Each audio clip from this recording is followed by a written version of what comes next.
in Islam, we're grown up with the understanding that there's no sexual relationship outside marriage. Okay? So you don't commit fornication and you don't commit adultery, which is having this relationship, intimate relationship when you're actually married. Before marriage is called fornication, after marriage is called adultery. So as you grow up, as you grow up, you will be supported by your family to find a spouse if you can't do it yourself. Okay. So the family will make sure that the people that you're getting married to, it's like a whole family bond happening between two families. Okay. It's not like you just suddenly found someone in the street or you fall in love and so on. Not like this. It's a long-term relationship. A healthy relationship requires what? Okay, but not all relationships are healthy. No. There are a lot of relationships. We're saying these relationships that once you're getting to should be a healthy relationship, right? Yeah, but you can't predict relationships are going to be like for the rest of your life, can you? Sorry? Can you predict what relationships are going to be like for the rest of your life? Look, people have been married for eons, years, thousands of years. Yeah. So. No, but what I'm saying is, if you get married to someone, can you predict what that person is going to be like, let's say 10 years from now? People change a lot. And people do things that they don't imagine. So the model that I'm proposing to you is this, where you have the trust between your partner that yes, you are not going to have relationship outside of marriage, and the sexual urge that you have will be fulfilled within the marital relationship. Okay, but what you're proposing is a very perfect way of living, and that's not how the world works anymore. The world doesn't work anymore, according to you, is for reasons of what? What's wrong with this model is what I'm asking. What's inefficient? It's too perfect. What's deficient? It's too perfect. What's deficient in that? So, for example, you have a partner who loves you, cares for you, supports you, you're very healthy relationship. Now, why would you then need to go to a brothel, for example? That means you have been somehow thinking of some kind of other sexual needs that you have that you are not getting it met within the marriage. No. Is it because you have been watching too much pornography? You have been, But isn't that person's choice? Wait. Let's look at the root cause of the problems. Because legalizing brothels is not a solution when you don't even understand the problem is. A solution can only work when you know the problem is. So when you have a marriage, healthy marriage, your organic need is met. There is no need to go to a brothel. Okay. If you're suggesting that people, we're discussing why people who are not married. Why don't you get married? No, what about the people who are not married going to a brothel? No, I'm asking this question. Why don't you get married? But everyone's married in your idea. No. I'm saying the model I'm proposing. People who are not married. The model I'm proposing. Sorry, let's come. The model we're proposing, where you grow up knowing that the sexual relationship is confined within marriage. So it's not just you looking for a partner. You'll be whole family looking for you to get you both married when you reach to the age to get married. So an arranged marriage is what No. If you're not able to do your family's looking for. Please, I'm explaining. If you're not able to yourself, because you have come to a point where society is when you're 18, your parents are kicking you out of house, or you do yourself, whatever. But we are proposing an Islamic model where you are looked after not by your family, even the Islamic society, Islamic government at large, to get you into this relationship. So, in terms of saying, I cannot get married, it's not like, why can you not get married? It's not about saying you cannot get married. So you're saying, why don't you want to get married?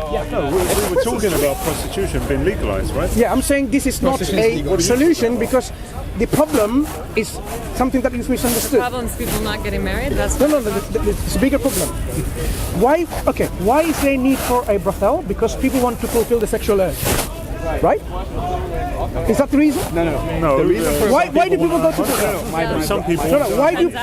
Why do people go to brothel for a sexual service? My argument was that brothels should be legal to create a safe environment for the sex work and the people that want to do it. I've understood what you said. Completely changed to why people should get married. No. I'm saying you are proposing a solution in a godless, secular, liberal, atheistic model where, you know what? It's very perfect. Not perfectionist. We're talking about a healthy solution.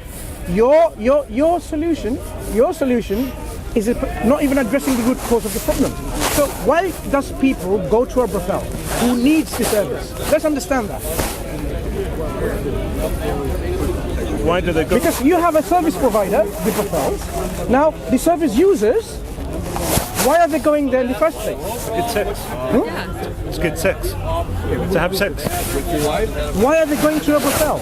Because they can buy sex there. Yeah. That's when I want to eat a potato, I go and buy a potato. Yeah. So basically, you're saying that to have a relationship to fulfill your organic needs, you can't find a partner in marriage. That's why you need to go to a brothel. Well, yeah. Yeah. So why? So now That's why they go to a brothel. Yeah. Good. So now understood. People can't find a partner in a healthy marriage relationship. Why is that a Might problem? not want a partner. Maybe all they want is to have a sexual need. I want to eat a dinner. I don't have to become a chef just because I want to eat. So why is it that people want to not get married and have a relationship? Because you think like people just like animals. They didn't want to get married. So the way you're dealing with this issue, sexual urge seems to be like an animal urge, and you behave like an animal. Well, we are It animals. is. We are animals, and it is an You instinct. do know that, isn't it? right? So we are just animals. Yes, actually. What's we the are difference animals, between yes. animals and us? No, we're all the same kingdom. Give us some differences where we are distinct from the animals. Is it rhetorical? No, it's not rhetorical. It's a very generic question. We are distinct from animals. What are these distinctions? Because if you don't understand that, if you don't understand, Self-awareness. I've heard you, self-awareness. So just because you're self-aware, it makes you human. Are you saying there's no other creature on Earth which is not self-aware? No, the bonobo monkeys who fuck each other continuously. Can you mind your language, right?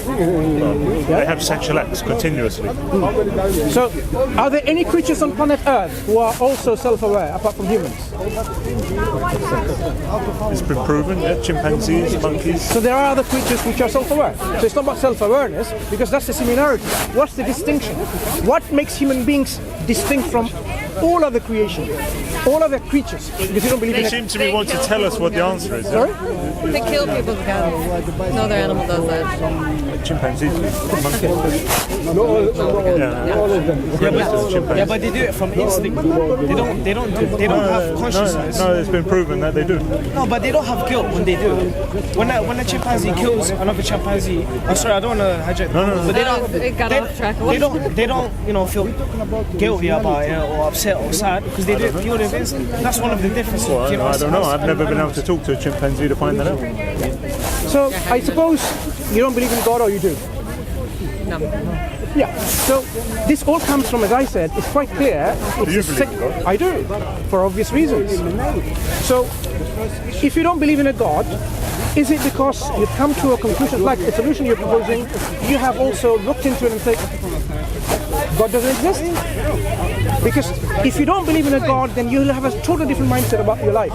Because this is the only life you have, isn't it? No. If you believe So in if God, you have a totally if you different. don't believe in a God, that's your only life. No, if you do believe in a God, you have a totally different mindset about the reality that you're in. If you don't believe in a God, likewise.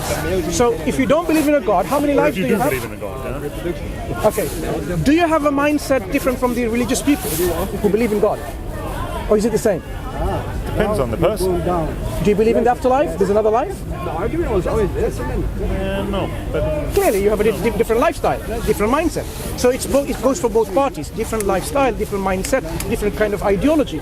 So if you don't believe in God, obviously... And those can't live together? No. You can live thinking that you are the king of the world if you have to. It's a choice. But we're thinking about the solutions that you're proposing is going to come from that mindset, from that ideology. So the way you look at the problem will be different. In Islam, we believe we have been created here for a reason. That's not the only life. Because if you don't believe in a creation by a creator, then you're saying there is no God, there is no creation, there is no afterlife, this is all my life, so I have to now fulfill what makes me happy. That's the mindset. Because if it makes me happy to go to a brothel, you will say, then go to a brothel. That's where it comes from. But if you believe that, okay, this life is given for a reason, you have been created for a reason to fulfill a particular purpose, and a set guidelines is provided, and if you maintain, then if the guideline is, this is how you should live your life. You should live by some codes. You should not cheat, you should not lie, you should not steal, you should not kill. yeah, you should not go into prostitution, for example, offer or receive the services, then you will see that this is a total different way of living. Polygamy? Do you believe in polygamy? Polygamy is an option provided in Islam. Yeah.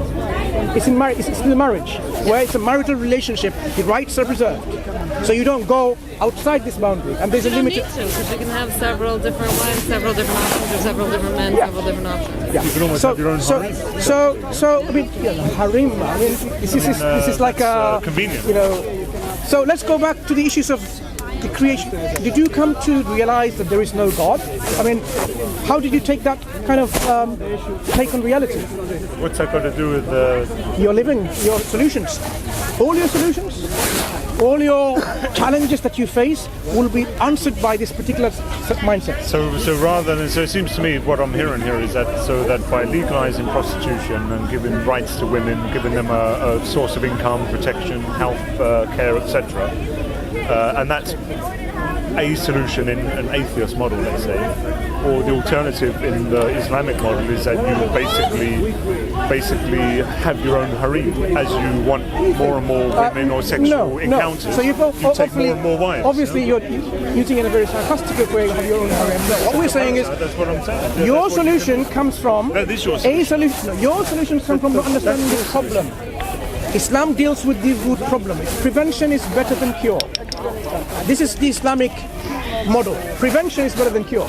That's why I'm saying every solution that you bring rests on your particular mindset, your ideology. So let's look at the ideology. What are you talking about prevention? Okay, prevention.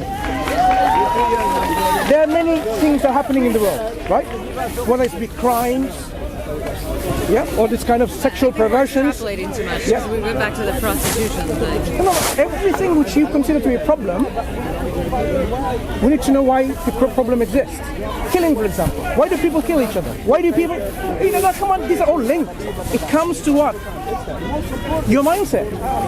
If you consider yourself that we cannot kill anyone unjustly, only the hands of the law, through due processes where the crime is established, someone's been proven guilty, then they should be punished to protect the individual and the society, then that's how it should be. But if you think like, oh, everything is isolated, then you have issues like that.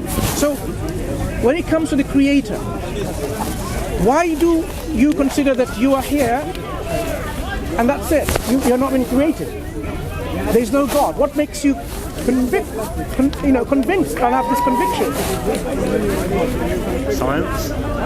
What has science said that there's no creator? Which science has proven that God doesn't exist? It's beyond the modus operandi of science.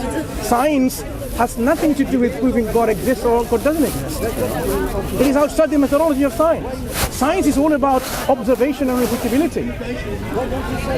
This is not even a scientific question, so I'm not sure how science answers that question. Science gives us a good indication of everything that you're talking about, right? Science gives a good indication that this universe cannot come from absolute nothingness. So you have to have something that exists always. If something that exists always, which created this universe, then what is this thing? Yeah, so science gives an indication that there is a creator for our universe, which exists all the time with certain attributes and qualities. Thanks for the talk. Sure we got to the bottom of it. No, I'm not sure we'll get there. Do you know anything about Islam other than your harem question? No, but I want to hear this guy. Okay. Thanks. That's 32.